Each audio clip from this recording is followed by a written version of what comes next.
l'électrification du parc de véhicules est inéluctable. La seule façon réellement de décarboner le transport, ça sera d'électrifier le parc de véhicules. Maintenant, on a le choix sur le rythme. Il y a un certain nombre de conditions préalables. Ce n'est pas en déclarant, en imposant les choses directement qu'on va l'obtenir. Donc, sur l'électrification du parc automobile, nous, Michelin, depuis le premier choc pétrolier, on a commencé à rechercher quelles seraient les alternatives aux fossiles. Et on a découvert que l'électrique, c'est très bien. Et donc, on est convaincu que les batteries auront leur place, mais que l'hydrogène aussi aura sa place.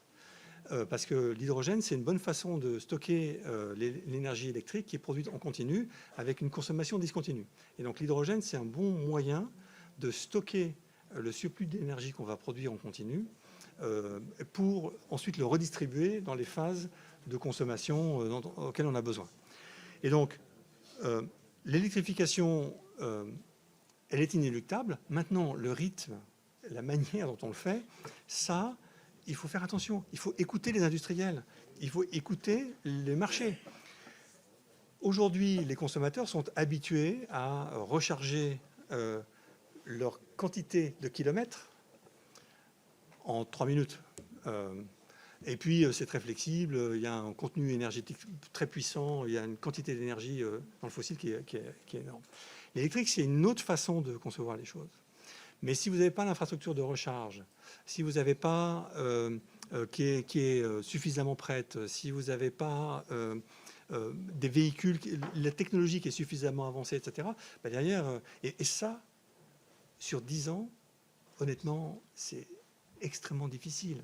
C'est presque impossible. Nous, on a démarré, tous nos pneumatiques sont compatibles véhicules électriques. Mais on a démarré il y a 30 ans.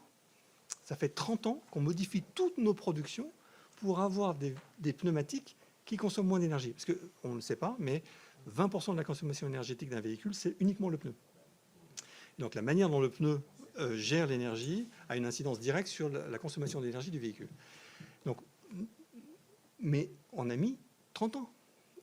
Donc, une réglementation qui modifie toute la chaîne de valeur automobile à l'échelle d'un continent, sans se préoccuper de est-ce que c'est un mouvement d'ailleurs qui se passe dans tous les continents,